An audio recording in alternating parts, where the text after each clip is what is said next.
Speaking Speculation. This is me, 𝐻𝐿 𝐀𝐻 joining you from Neethus Academy. Yes, how are you all doing? Are you all doing good? So we meet on Tuesdays and Thursdays. That's when we meet with OET Speaking Speculation. And on Thursdays, we present you with a role play card discussion. So we show you a role play card, and then we discuss it. We show you how it's done, how the patient responds, and how the nurse has to ask questions, how the nurse has to perform the tasks. So that's what we usually do. So, and then we discuss each and every task in detail about different ways of doing it and how you can make it better, and we help correct your answers. We correct your answers, and that's what we usually do. So even today, that's what we're doing. But before that, let me see who have joined. Good evening, everyone, once again. I know you're all waiting.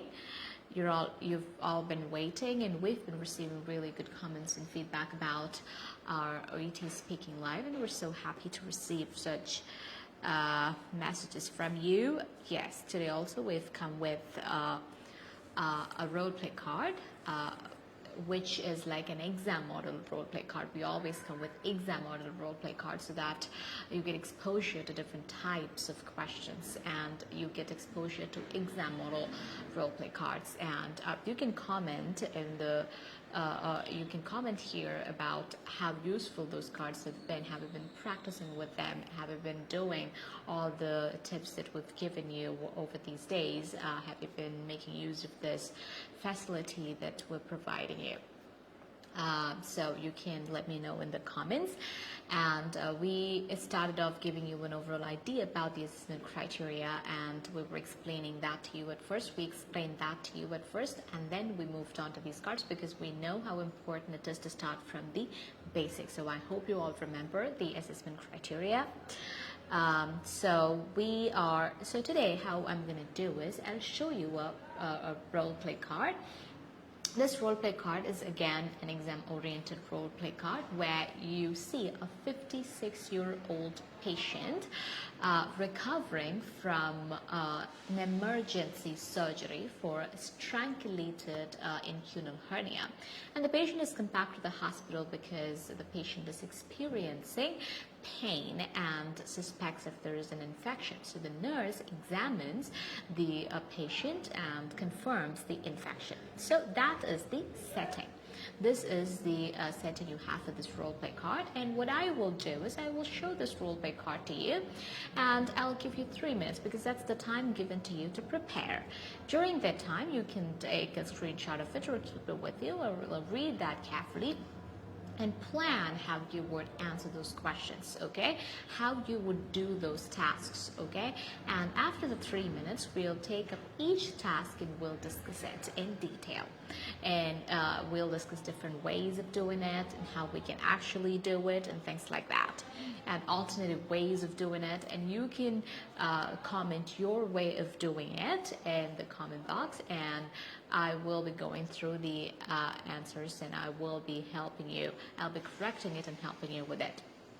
And I just wanted to remind you all about what we discussed in the previous live. There's one thing that I mentioned, that there was this question about, someone had asked us a question about how to ask questions with did, because even this role play card you will need to ask questions with did, do, does, and everything, and what verbs to use and how to use those verbs. So we had questions about that. So I'm explaining that first so that you wouldn't have any confusion while you're planning your answers. So if you are asking a question with did, do, or does, you don't actually have to worry about anything. Just use the base form of the verb, the V1 form of the verb, or the V1 form of the verb. You don't have to make any, by which we mean that you don't have to do anything to the verb. You just use the base form of the verb. You do not have to make any changes to that verb. For example, did you take your medications? Did you take your medicines? So in there, what am I doing? Am I making any changes to the word take? No, I'm not making any changes to the word take. I'm just using it as it is. So I'm not making it taken or took or no, nothing. Just that base form of the verb. The word and its base form is used there. So did plus take. Did you take your medicines? Or if you want to ask a question with do you take your medicines? Do you have any questions? They're all in all these places we are using the base form of the verb. And then we have does, and here you don't quite use does much, but still, if you're asking a question with that, again, you have to use the base form. So do you have any other questions, like any confusions before I show the role play card? I want to just clear all the confusions that you have regarding this. So in this case, I already mentioned the setting. The setting is where you will you're meeting a patient. So this patient's records is already there. Tell me if it is hi Esther Praveen. So good evening. So tell me, when I tell you a patient who has already had an inguinal hernia surgery and she's recovering, or he or she is recovering from it, and is coming back to the hospital, and because the wound is painful, and also she suspects if there is an infection, so that's why they're coming back. So in this circumstance, in this situation, do you think it's a known case or an unknown case? Tell me that. Comment that in the comment box. Anyways, I'll show you this. If you're not able to process the information or tell me what that is at this point of time, I'll just show you the role play card. You can look at it and then tell me about whether it's a known case or unknown case. So when 3 minutes is over, I will want you to tell me whether it's a known case or an unknown case. So whether you will introduce yourself to the patient or how you will start this task, okay? These kind of instructions should be given. These three things you'll have to tell me whether it's a known case or unknown case. And then how will you start? Because starting is very important. A lot of students struggle with the starting. If the starting is just not easy for you, you're having trouble starting an answer, then the whole answer would actually, it's not that it happens with everyone that the whole card would be messed up. It's not like that, but when you have a good start, it's always good, right? You would feel free, you would know what to say next. When you get the start, then automatically you would know what to say next. When you don't have a start, you wouldn't know what to say next, and that would affect the rest of the tasks as well. Chances are high that it would affect. So you should also tell me how you would start. These are the things you have to practice. And you should also look at how you would start each task. You should also write how you would start it, how you're going to ask these questions, or in which are places you will be asking them. If it's clear, you'll be asking them small questions like, is it clear? Do you have any concerns? Where will you add those questions? So you should note that areas as well. I'm just telling you what you have to do during these 3 minutes, because 3 minutes is very important. 3 minutes is always equal to 5 minutes, because how you prepare during the 3 minutes is what you're going to do during your 5 minutes. So I'm just reminding you of those things that you have to do during these 3 minutes. So what are the things I mentioned? You have to understand identify whether it's a known case or unknown case. After identifying whether it's a known case or unknown case, then move to each of the tasks. Especially with the first task, just decide how you will start, whether you will start by introducing yourself or saying something else. And that is very important in this question. So you have to tell me whether you're going to start by introducing yourself or by saying something else.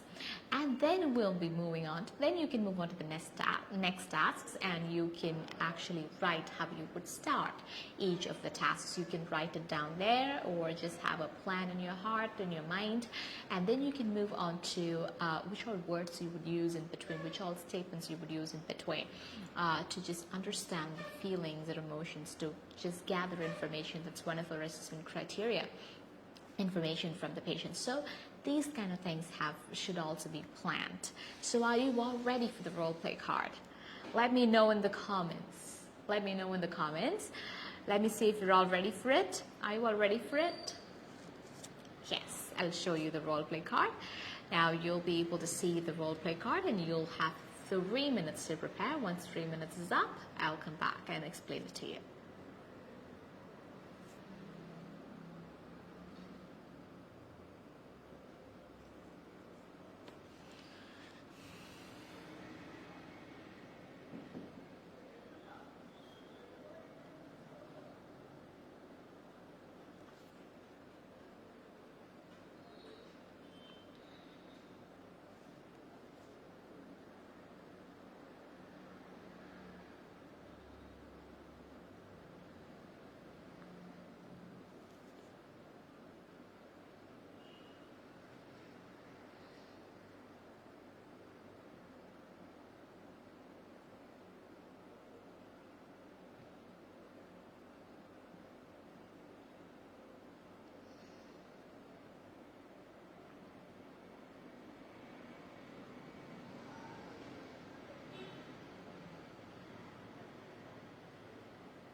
Okay, so 3 minutes is up.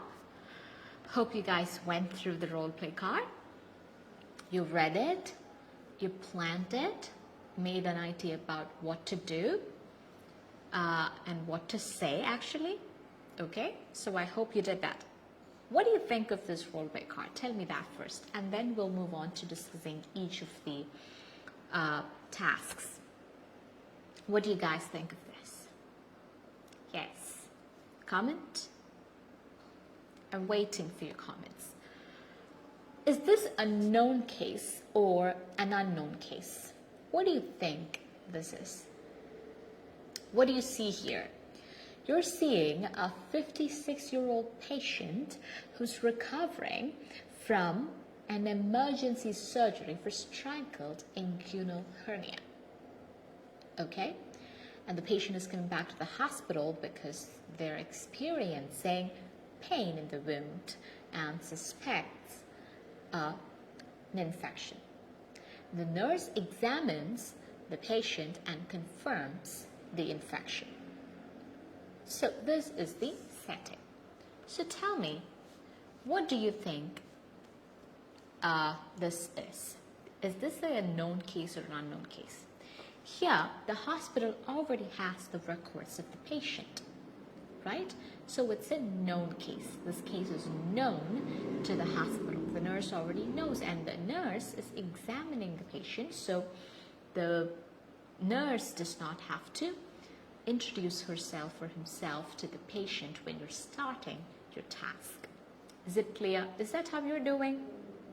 Or do you start by saying, good evening? So you should ask the name of the patient beforehand to the examiner, and then when you start it, are you going to start by saying something like this? Good evening, Mr. John. I'm Hannah, one of the registered nurses working here. Is that how you're going to start?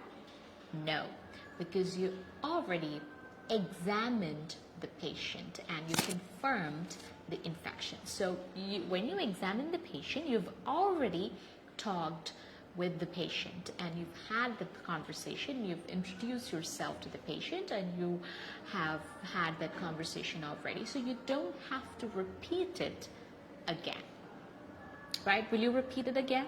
Doesn't make sense, right? So when you start this conversation, you're not gonna repeat it. Okay? So is it clear to everyone? If it is, we'll move on to each one of these tasks. So the setting is very clear to you, right? Okay. So first we have, the first task we have is find out details about wound pain. So we'll do each of the tasks and then we'll read through every task. We're not going through every task now. We'll take one by one and we'll discuss. We'll start with the first one. You'll be able to see the first task on the screen soon.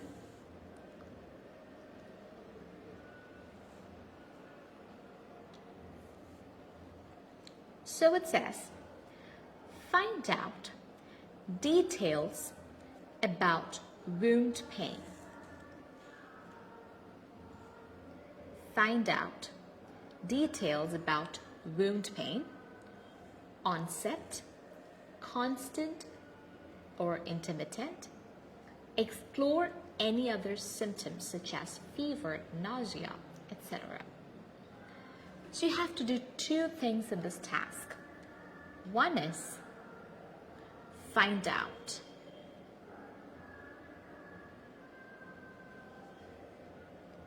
Find out the action that you have to do, the action word. The next one is explore. So what do you understand? You have to ask questions. When you see words like find out, explore, you have to come to a conclusion that you have to ask questions, right? So when you have to ask, how will you ask questions? So first, find out details about wound pain. How will you start? Will you just start by asking, tell me about your wound pain? Is that how you would start? I told you don't have to introduce yourself. You don't have to start by saying, good morning, I'm Hannah. What if the registered nurse is working here? You don't have to start that way, but how else? What is the other way you will start it? One way is given here. Thank you for your cooperation. I examined your wound and there is an infection. Okay? I need to ask you a few questions if that's okay. So, this is an additional information. You're not asked to do this actually. Okay? But from the setting, we understand that the nurse has found out that it is infected. I need to ask you a few questions if that's okay. You're asking permission. This is important. This would actually help you adhere to the assessment criteria. Okay? I need to ask you a few questions if that's okay. You're asking permission. Or you can say, I'll be asking a few questions. Would that be okay? You can ask like that. You can start this and you can say the same thing in a different way. You can say, thank you for your patience. I examined your wound and it seems that there is an infection. But don't worry, I will be asking you some questions and will that be okay with you? You can ask like that. Or I need to, this is a good usage, I need to ask you a few questions if that's okay. Or you can say, I need to ask a few questions. Is that okay? Is that all right? Or you can say, I will have to ask you a few questions. Will that be okay? You can ask in any other way. Like if you have your own way of asking permission, you can do that. Or you can just say this, and you can start by saying like this. Thank you for your patience. Or thank you for your cooperation. I examined your wound and it seems infected. I am going to ask you a few questions. Hope that's okay with you. And then you can just, and when they say yes or no, you can ask the question. Okay? Or you can avoid this part of asking this permission. Thanks for your cooperation. Or thanks for your patience. I examined your wound and it seems that it's a bit infected. So could you answer some of the questions that I'll be asking you? You can say that. And you can start by saying, could you tell me when did the pain actually start? So when the patient says, that's all right, so the patient's reply would be something like this, that's all right. So you can ask, can you tell me when the pain started? When the pain started. So you're asking about onset. And it's been, if it has been constant or intermittent. What is another way? This is a simple way of asking this. This is a simple way of putting this task. What is another way in which you can ask? You can say, could you tell me when did the pain actually start? Or could you tell me when the pain started? Could you tell me when did the pain start? So here remember, when you're asking, so instead of can, you can use could. Could you tell me? That's another way. Can you tell me? Could you tell me? Or you can say, would you mind telling me? Okay? When did this pain start? These are the ways in which you can ask that question. When the pain started, or when did the pain start? So always remember, if you're asking, could you tell me when did the pain actually start? Or when the pain started? And has it been constant or intermittent? Instead of, if it's been constant, you can say, has it been constant or intermittent? You can ask that as another question. Once the patient answers the first question, you can ask the next question. Could you tell me when the pain actually started? And then when the patient tells you the pain started a couple of days ago, and it's been getting worse. Has the pain been constant or intermittent? That can be asked as a next question. Do you have any other ways of saying this? If you have, please do comment, and if there is any correction, I'll be correcting it for you. Okay, so please feel free to comment your answers. Try. You have to try it. You should also try it. Now explore any other symptoms. Fever, nausea, etc. So you should acknowledge what the patient said. You should incorporate what the patient said, all right?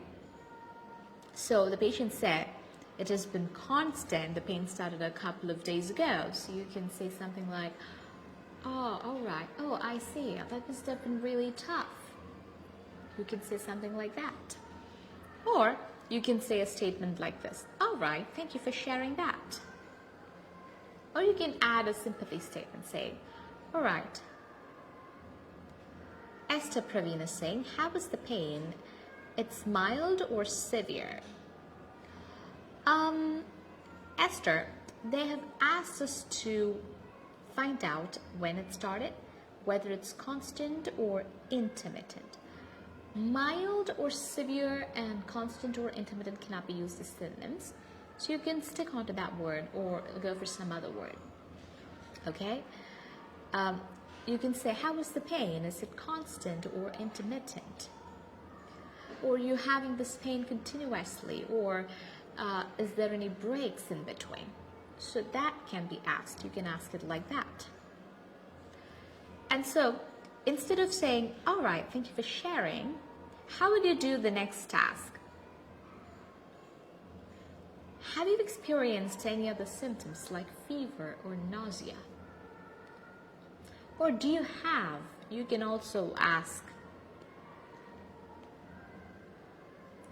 do you have any other symptoms like fever or nausea? Okay?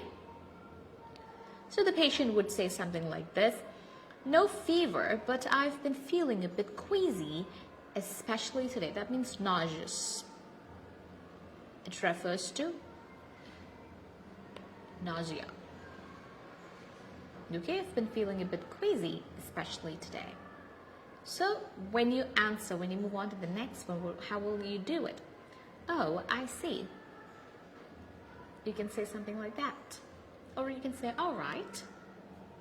That's something that you can add. Then you can move on to the next task. What's our next task? Find out about patients' compliance with the wound care. Kept dry, daily dressing changes, avoiding creams. See, the nurse is saying, I see, because in the previous one he said about the pain, or about nausea, about being queasy. So now the nurse is saying, I see. Find out. Here also it's about find out. So, find some ways to ask questions.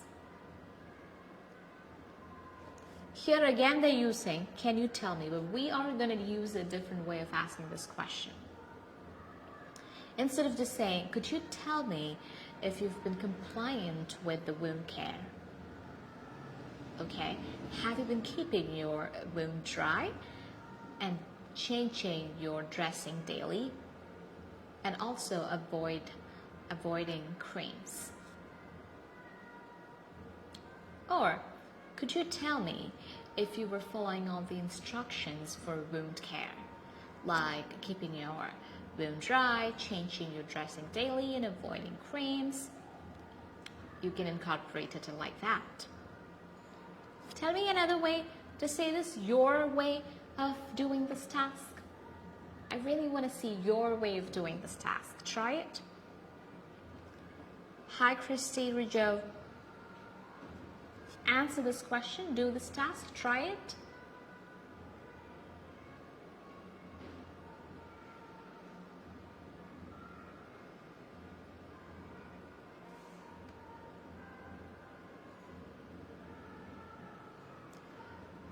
Are you still seeing the role play card? You're not able to see the answers I'm discussing? Are you able to see the answers I'm discussing? Let me know in the comments.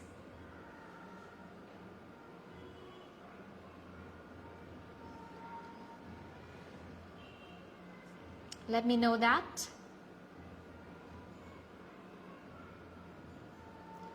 Tell me if you're able to see the answers and the task together.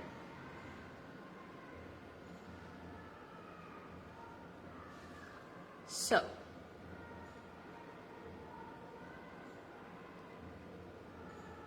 okay. So now I see, now can you tell me about your compliance with wound care? Instructions, have you been keeping the wound dry? Changing the dressing daily as instructed? Okay, you can see.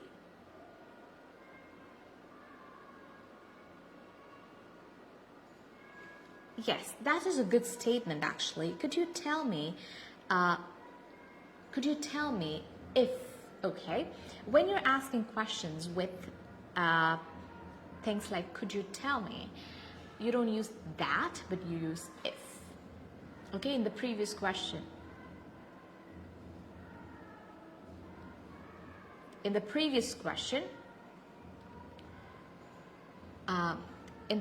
question, what we did was, if you remember the previous question, could you tell me when the pain started, if it's been constant or intermittent? You see that? It's written if. So, when you're asking a question with could you tell me, you don't use that, you use if. Could you tell me if you have been? If you are following, no. You have to use this tense. If you have been following the wound care instructions, like changing the dressing daily, keeping it dry, and avoiding creams. This is how you have to say. So Esther, you have to make a correction. Could you tell me if you have been, following the wound care instructions properly? Or you can say if you have been compliant with the wound care. Clear? Very good, very good. So now can you tell me about your compliance with wound care instructions? So here, this is a simple way of doing it. If you have, if you're in a situation where you cannot do the task and you're troubled, you're not getting any words, you're not getting how to do it, just add a can you with the find out. Remove this find out and add can you. Tell me if you've been about the compliance with the wound care. The same thing. Can you tell me about the compliance with the wound care? If you cannot think of anything else, just add, can you tell me about your compliance with your wound care? You can make it could you. Could you tell me about your compliance with your wound care? That's simple. But if you get something like, if you've been following the wound care instructions, that's perfectly fine. That shows your the kind of vocabulary you have and all of that. Okay. So, the patient is saying, yes, I've been doing my best to follow the instructions. I've been keeping it dry, but it's been difficult to change the dressing every day. All right. So you can add something like this. It's important that you change your dressing every day. Or, oh, all right, I get it. Or you can say something like, all right, I get it. Hi, Clarina Fernandez. Good evening. So you can say something like, all right, I totally understand you. Okay, because she's saying it's difficult to change the dressing every day. So you can say something like that. Or simply just say, oh, I see. This is the third one. You have to do two tasks. I've written task 3 and task 4. Are you able to see task 3?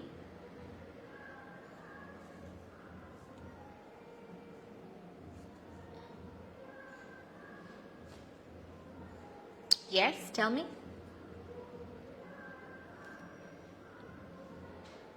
Okay. Give findings of examination. Pus, redness, possible infection. Describe next steps. Example, wound swab, assessment by doctor, appropriate treatment, etc. So basically, I've not written the answer for that task here. Just try it. Try it on your own and let me know. Let me know. Try this question, try this, and comment. 𝗁𝐶 power. Give findings. So here you're passing on an information about. So you can start it by saying, so earlier you heard something that she's been finding it hard to change the dressing every day. So, oh yeah, I totally get it, or I understand it. I examined your wound, and there's pus and redness, and also there's a possible infection. Okay, but there's a chance of infection. Okay, infection means that those cells or tissue is dying, right? So there is a possibility for infection. How would you say it? I've examined, or you could just simply say, I examined her wound and there is redness and pus there. Also, I see a possibility for infection. Okay? Done with that task. So how are you just starting? You started by saying, I examined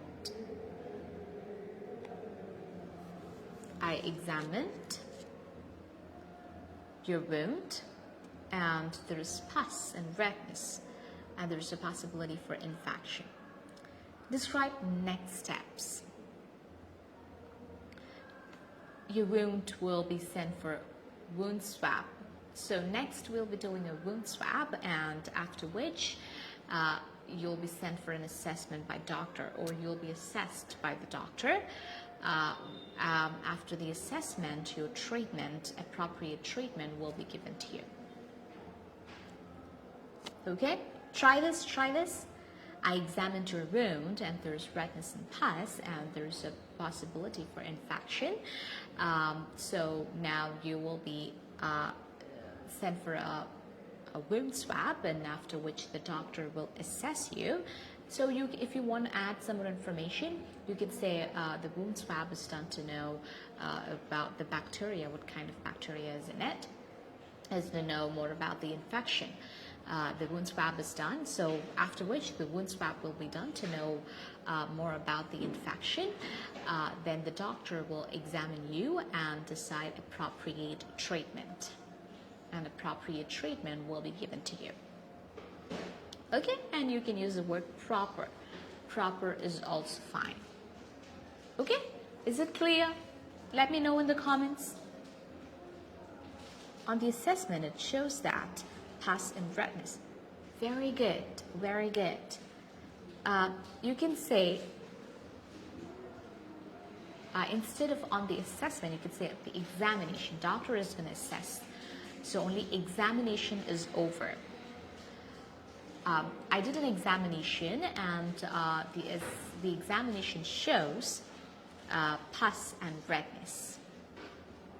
Also, the examination, and I could see that there's redness and pus. You can say something like that. This statement does not seem to fit in the standards of the standards, I would say. So you should make some changes to it. Your wound has been examined, and it shows that there is pus and redness. Okay, clear. Okay, now we'll move on to next task. Describe, okay, so we'll look at the sample answer given here. Based on my examination, it looks like there is an infection present, possibly due to bacteria entering the body through the wound. But please don't worry, infections like this are treatable, especially when caught early. So this is for task 4. Describe the cause for an infection.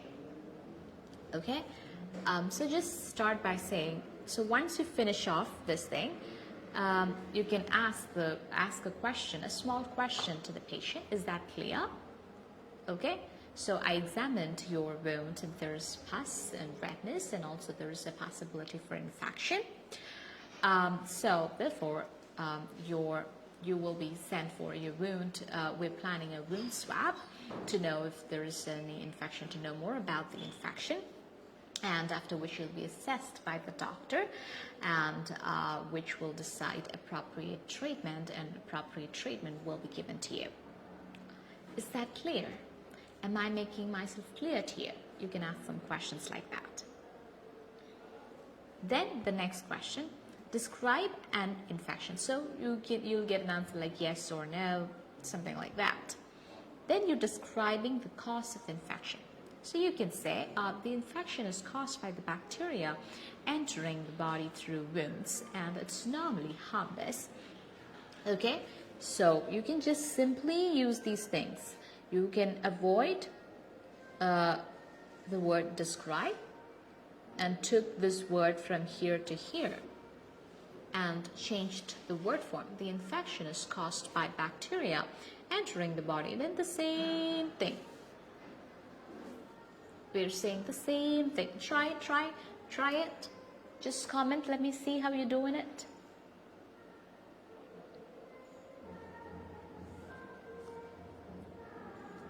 Okay, just comment. The infection, your infection is actually caused by bacteria entering the body through wounds. Normally, this is harmless, and then that's it. Then we have to reassure the patient about the infection. So what will we say? Don't worry. There's nothing to be alarmed about. Okay? There's nothing to be worried about. But please don't worry, because there's nothing to be alarmed about. Most of these infections are treatable, especially when they're diagnosed earlier. Or treatment, infections like these are actually treatable, especially when they are diagnosed earlier. Here we've used another word, when caught early. Okay? Because they've given early diagnosis and treatable. Stress when further medical advice needed.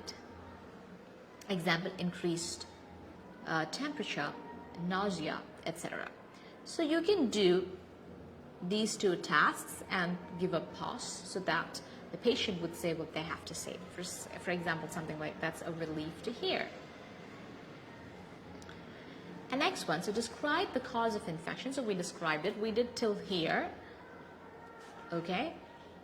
Now we have to do stress when further medical advice needed. So here you can see you're starting however, or you can, instead of starting it with the however, you can say, though there is nothing to be alarmed about, you have to be a bit careful. For example, if you have increased temperature or nausea, please come for further medical advice. Okay? Okay.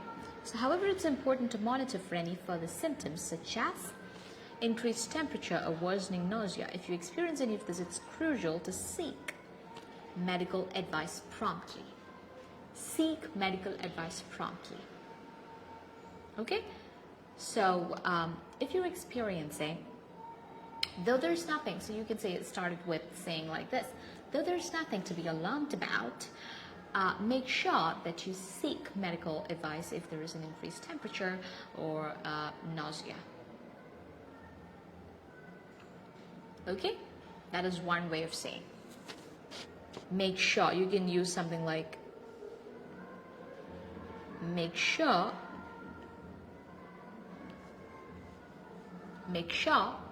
that you seek further medical advice. Okay? Or you need to. Here, that's what we have used. It's crucial. It's crucial is what we have used here. Or you can also use need to, because it's given. You can use the same word.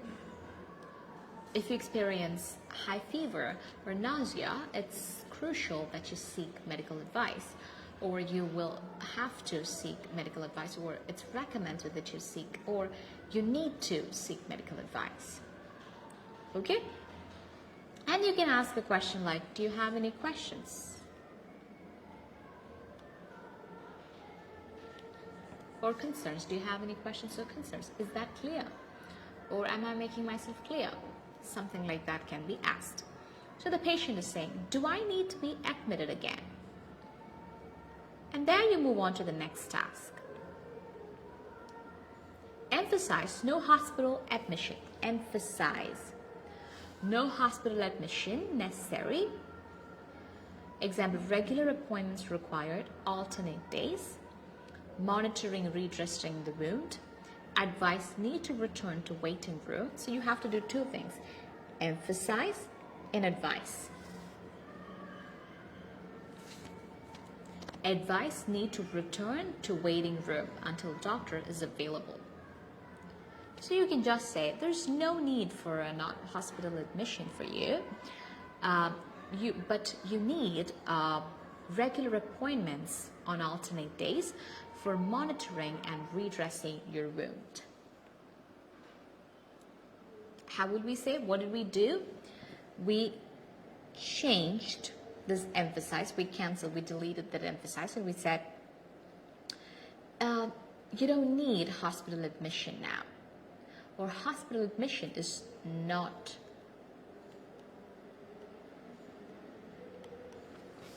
Hospital admission is not necessary, but, so you can use a word like but,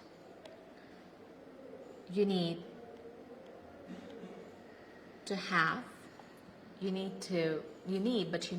regular appointments on alternate days. Okay?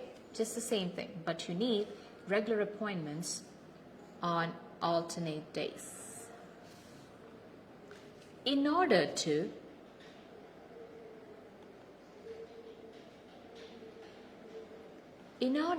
monitor and redress your wound. Is it clear? In order to monitor or redress your wound. Now start with advice.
And as the clinic is quite busy and the doctor's availability is limited, so you can say, I'm unable to give you exact waiting time, or I'm unable to tell you about the exact waiting time, or I'm unable to give you details about exact waiting time, because it's very busy in the clinic and we have limited availability of doctors.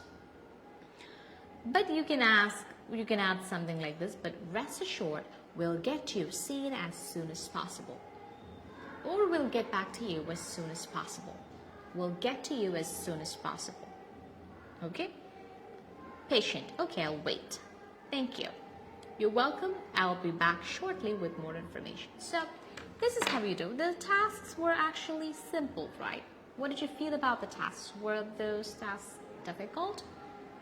No. So, we had 6 tasks.